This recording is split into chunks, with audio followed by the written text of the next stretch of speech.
Hey guys, how's it going? I'm back here with another video, and today I'm going to be teaching you guys finally how to deploy and host a full stack application which is built upon with MERN, which is like a stack that involves React for the front end and NodeJS for the back end, and also MongoDB for the database. So I'm going to basically be teaching you guys how to deploy everything for free so that anyone who wants to can access this project.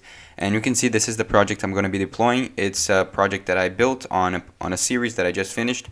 And yeah, I'm going to be teaching you guys that. So basically, we're going to be deploying our front end on Netlify, which is a really good service. It's free again, and our backend on Heroku. And our database will be fully hosted on MongoDB Atlas, which is a really good service as well for hosting our database.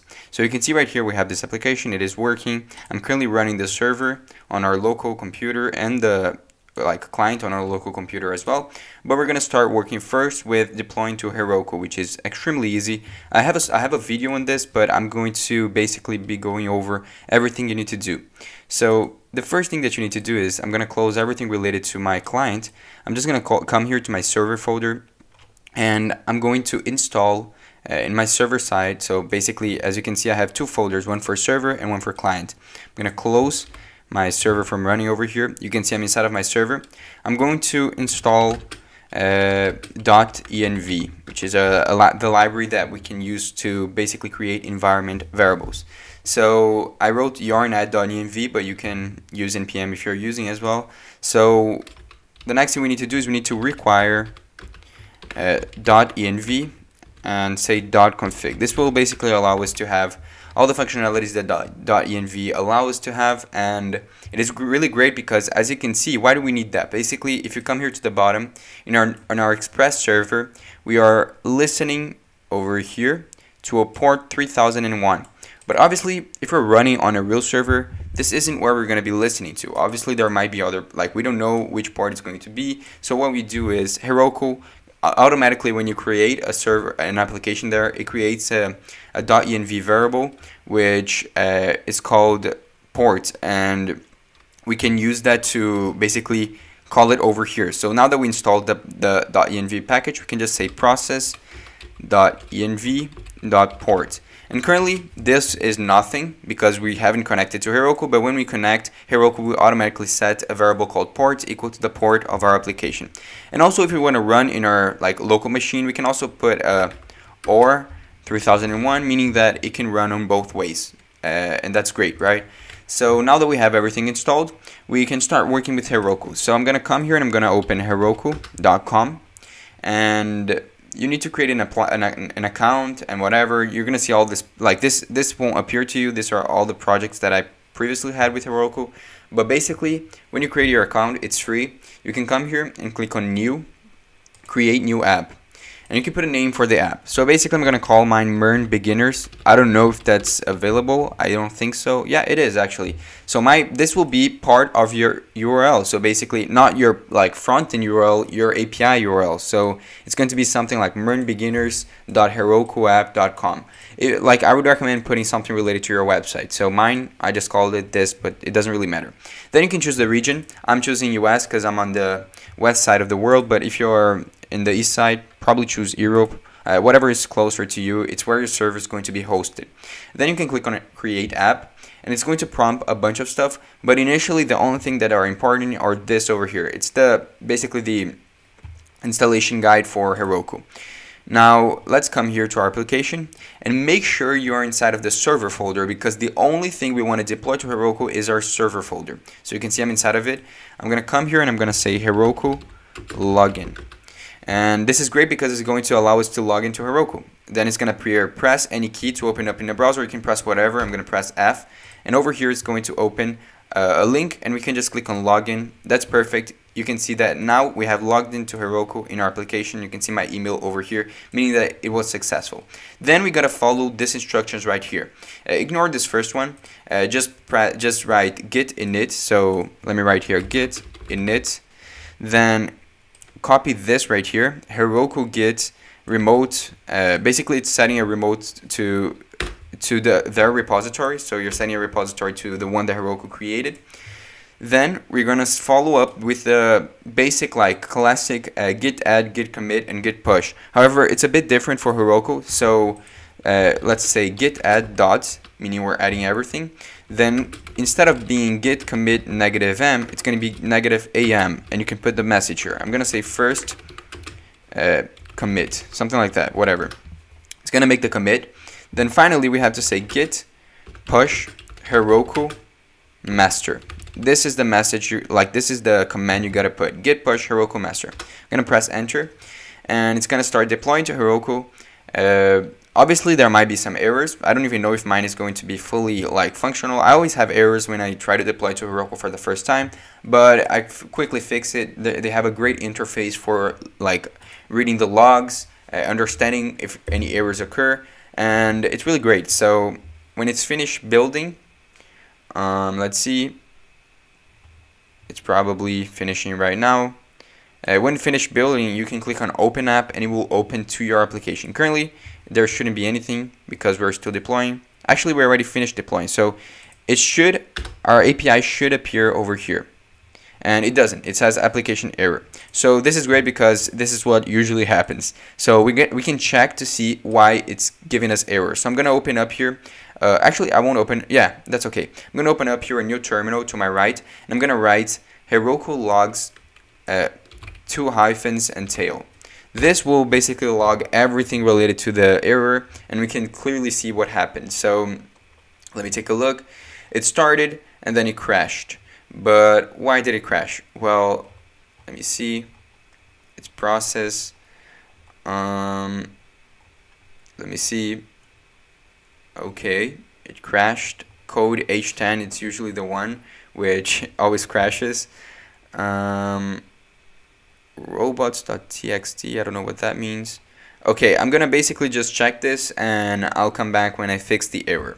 Okay guys, I'm back, and quickly I found what was my error, and I love that this happened because I know a lot of you guys will get an error when you try to deploy for the first time. So it is great that you're not seeing me just getting everything right at first, because you'll be able to follow along with me and understand what mistakes we make. So basically, one common mistake for when this happens is that you didn't put the process.env.port, but we did. So right next, what I checked was my package.json, and that was the mistake. We didn't have a script tag. So basically what you need to do is you need to write here, go to your package.json and write scripts, and inside of it pass an object which has a start, and right here you put node and the name of your main file. So my main file, where we have the Express server where we say app.listen, is index.js, so I can just say node index.js, and now it is perfectly running, as you can see right here. It is running because it doesn't say application error, and it says the basic how can I say, the basic message when you have an API that is working. However, obviously we need to work with MongoDB, right? We have a MongoDB database, but as you can see right here, it is running locally. So how do we actually make it run in a way so that it is not local? So it is hosted on the cloud and we can access it whenever we want. Because as you can see, if we try to reach the /read route, it should return us all the data from our database. It should return this right here. But if we try right now, I guess it will basically just break our system. Let me say /read.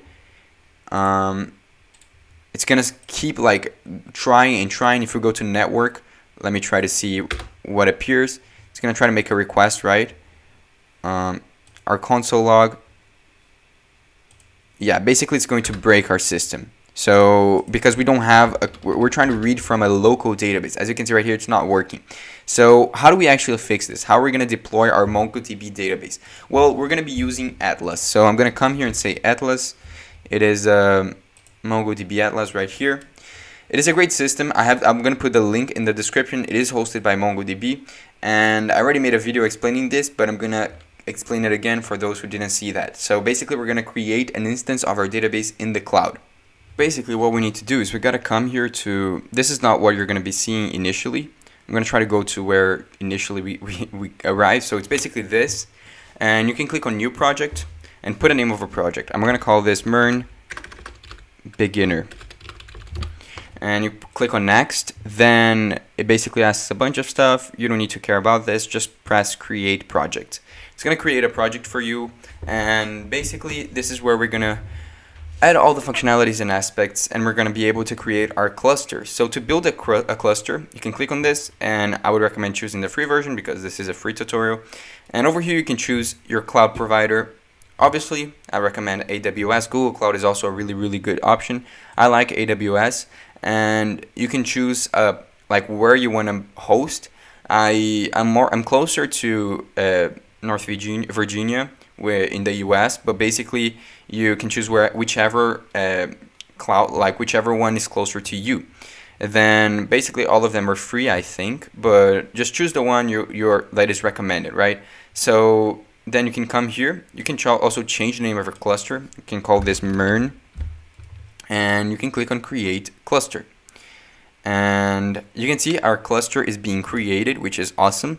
But before, like while it's being created, it can take up to 1 to 3 minutes, as you can see. But we're gonna be working with a little bit more stuff. For example, you can come here to database access, and you need to add a new database user.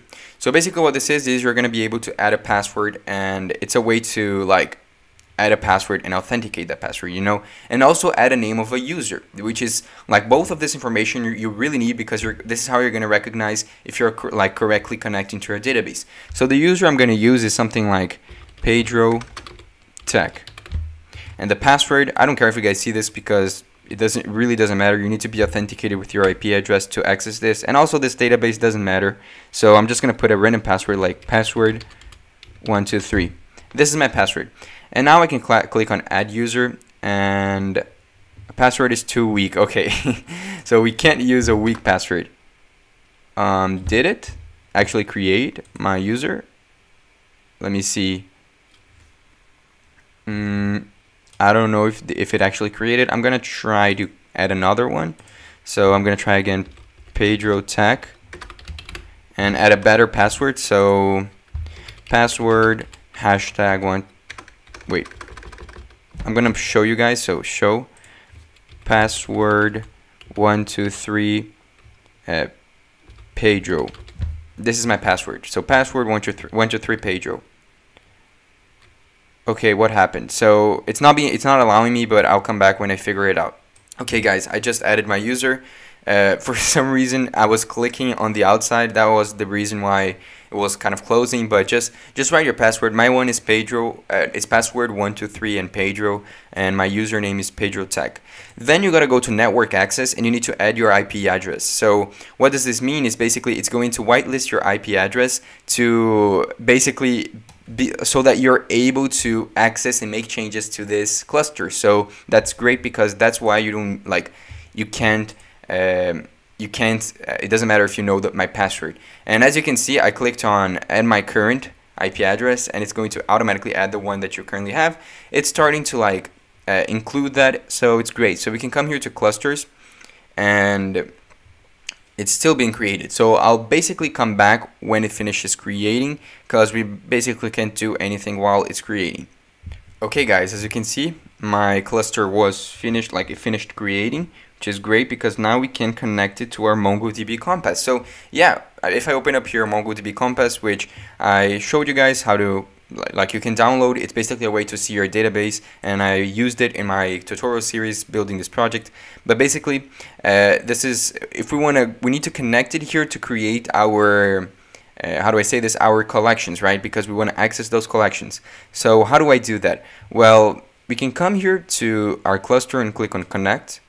Then it's going to appear a bunch of methods. You click on connect using MongoDB Compass, because they already know that this is like a way that, like, this is a common way to connecting. Then you click on copy, and you can come here, and on your new connection part, you can just paste the link that you copied, and then you can basically change some stuff, including the password here, which is actually the only thing we need to change, because the other stuff already is already changed, right? So instead of password here, I'm gonna write my password, which is password 123 Pedro, and basically you can see that now our information here is all correct. It is currently working, and we're gonna copy this string because it is something that we need to keep track of, because we're gonna be using that as well when we basically use that in our application. So I'm gonna copy this, and I'm gonna click on connect. you can see it opened up and connected, and you can see that our collections appear here. This is a new connection. You can create databases as you want, and this is the database hosted in the cloud which we're going to be using. So let's create a database, and the database is going to be I want to use the same name as I used in my application, but if you previously had an application where you had a local database, you grab the name that you used. So I used the name tutorial MERN. I'm going to use the same name to create a new database. And also, you need to put a collection because we're creating a collection. Let me remember which was my collection. I'm going to come here. The collection I created was called Friends. If you're finding this weird, is because this is all related to another series I had. But basically, the collection name is Friends. The database name is tutorial MERN. You can click on Create Database, and you can see the collection appeared, and that's great. There's obviously no data here. If you want to use the data that you previously had in your application, you can migrate the data to this database. You can just download a JSON object and pass it here, but I'm not going to do that. I'm going to just treat this as a new application with a new database. So you can see now we have our connection. Everything is working. We can work with this application, but how do we actually connect to the new database? Well, we can come here to our index.js, and this was the link I previously had to connect to my local database. So I'm just going to delete this. And so basically, we don't want to put that link. We're going to come here to our cluster. We're going to click on Connect, and we're going to click on Connect Application. I forgot to do this, but basically, we can choose whichever driver we want. We're using NodeJS, so we can leave it that way. So we can click on Copy. We can come here.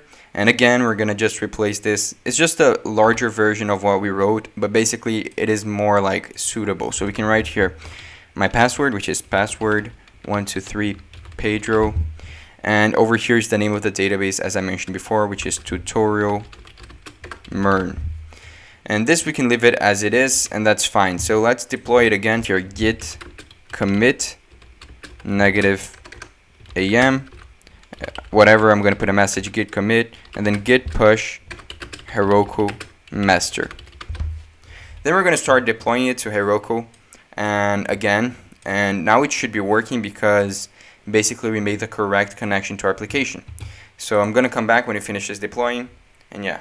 Actually guys, I thought that basically just to test to see if everything is working, I'm going to import the data that I had previously in the other database and show you guys how to do that. So basically, I'm going to come here, I'm going to disconnect from the current connection that I have, and by the way, I can favorite this. So basically I can just come here and say add to favorites, and now I can access this whenever I want. So I'm going to access my local application, my local database, and you can see I have the old database that I had here, tutorial MERN. You can click on this, and I can click on my old collection, and I can export this to basically grab this data and migrate it to another place, So basically it's I'm going to migrate it to the other database. So how do we actually do this? Well, we can say export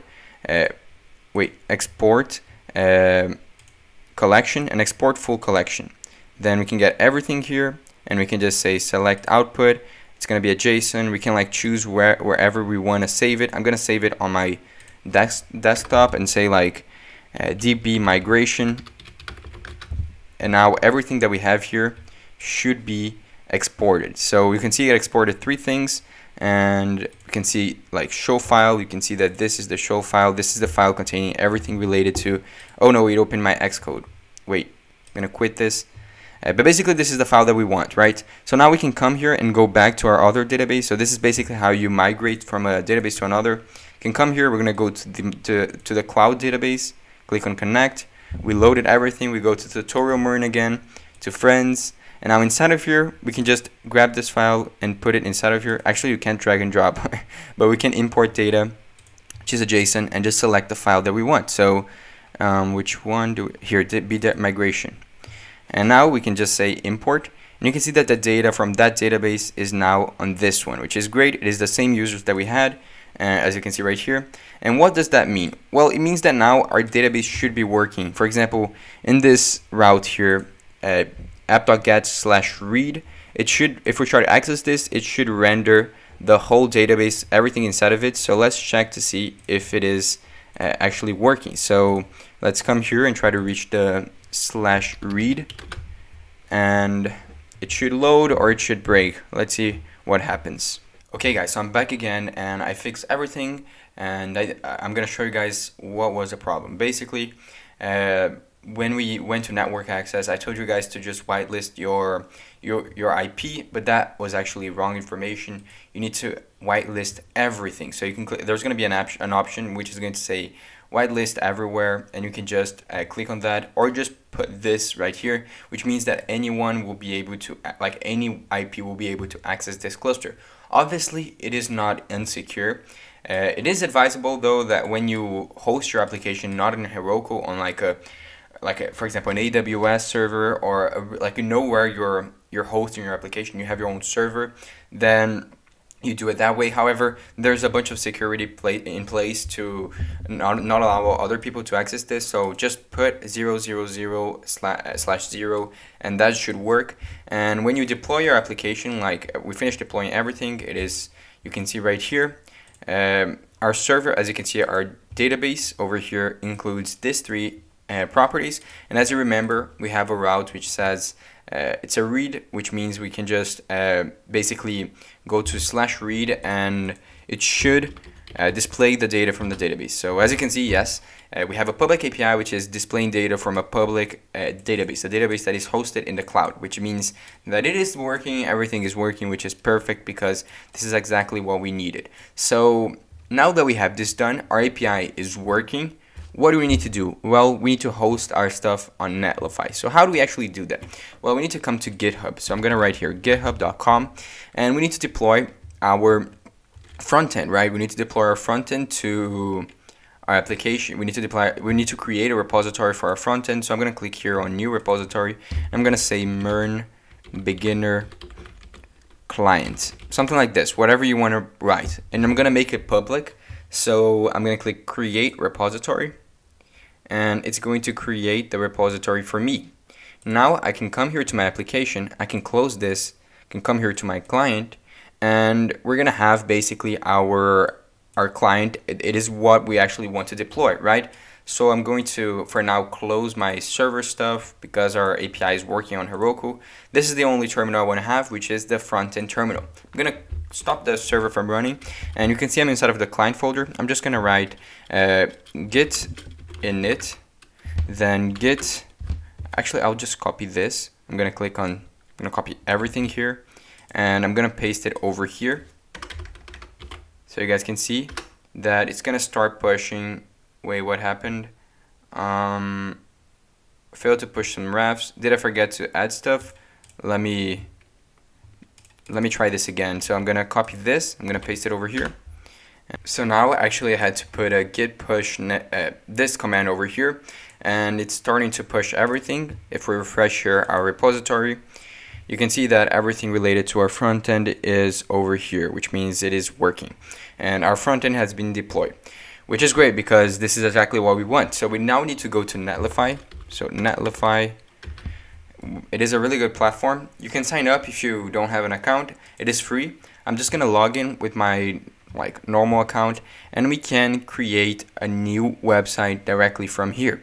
So what I like to do is I just say new site from Git, and I'm choose basically the option for continuous deployment, which is basically we're going to connect to our GitHub account, a GitHub repository, and whenever we make any changes to that repository, it's going to automatically create a new build version of our Netlify website, and it's going to restart and apply all the changes, which is great. But before we actually do that, we're going to make sure that we're actually connecting to the correct API in our front end. So I'm going to open up here. You can see we have our client. Remember that in this project, we make several API requests, but we were previously making those requests to the localhost 3001. But now we have a deployable, we deployed our application to basically as you can see right here, a server, and we can just copy this URL and replace the localhost for this. So I'm going to replace this over here, and I can replace this over here as well. If you don't want your API to be visible, the link, you can create env variables, which is environment variables. So let me just replace everything here, and this as well.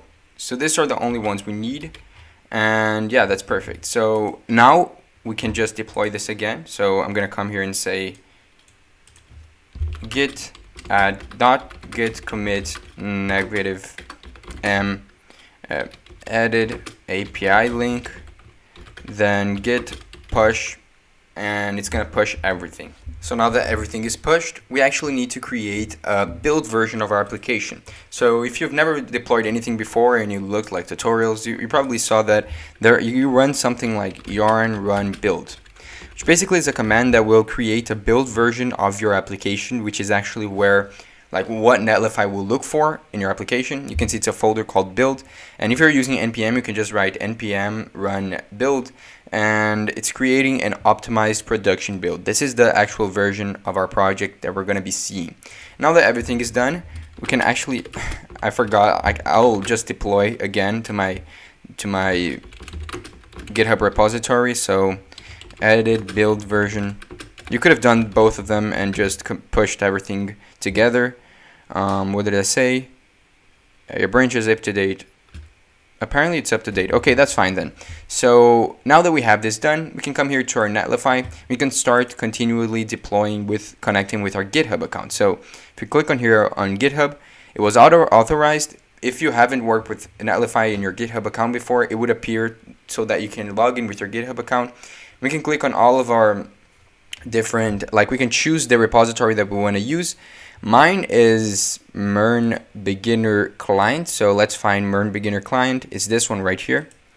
I can click on this. It's going to ask which branch we want to deploy. We're going to choose the main one, and it's asking for basic build commands. So here is actually something really important that we have to work on, because this is where a lot of people get some errors regarding the build command, because it is something that I don't understand why Netlify does this, but basically we need to put something over here to fix it. So what do we actually put here? Well, we can come here, we need to put CI, then an equal sign, and then we have to put the correct command build. So basically we wrote yarn build, we wrote yarn run build. I'm gonna say yarn run build here and replace, because this is actually the correct command, and we can't forget to put this over here, CI equal.